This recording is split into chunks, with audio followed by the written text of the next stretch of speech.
কিছু কিছু কারণে কিছু রাজনৈতিক মদতে প্ররোচনায় বিপথে চালিত হয়ে যে কয়েকটি পুজো কমিটি অনুদান নেবে না বলছেন, তারা কোনো অনুপাতেই আসেন না।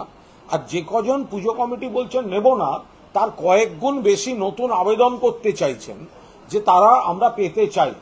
ফলে একটা বিচ্ছিন্ন কুৎসিত ঘটনা, যেটার আমরা সবাই নিন্দা করছি, তদন্ত চলছে, কলকাতা পুলিশ গ্রেপ্তার করেছে, সিবিআই তদন্ত চালাচ্ছে, সুপ্রিম কোর্ট মনিটর করছে, তার সঙ্গে পুজো জড়িয়ে আপনারা দেখুন, মানে আমি অবাক হয়ে যাচ্ছি।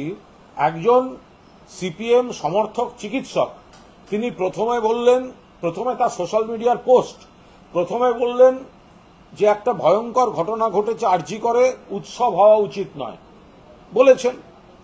তার দ্বিতীয়, রাজ্যে বন্যা ঢুকে গেছে, আশা করি এবার উৎসব হবে না। তৃতীয়, আবহাওয়া দপ্তর বলেছে পুজোয় বৃষ্টি হবে, তিনি সেটা পোস্ট করে বলছেন তাই যেন হয়। ফলে কিছু লোকের এই উৎসবটাকে বন্ধ করো যেন তেন প্রকারে, এইটা হলে কি করে হবে? কত মানুষের রোজগার জড়িত।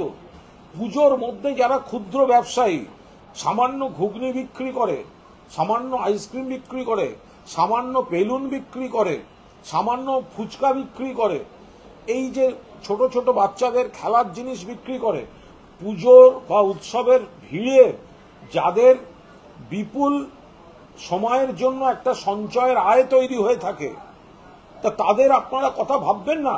শুধু বাংলাকে যাতে কোনোভাবে নিজেদের রাজনৈতিক স্বার্থ চরিতার্থ করার জন্য এই ধরনের সব মানে নেতিবাচক বাতাবরণটা আপনারা চাপিয়ে দেবেন। আমরা সবাই জাস্টিস চাইছি, জাস্টিস কে চাইনি?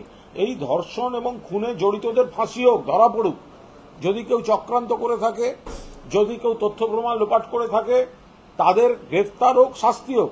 কিন্তু তার সঙ্গে পুজো অর্থনীতিটাকে আপনারা মেশাতে যাচ্ছেন।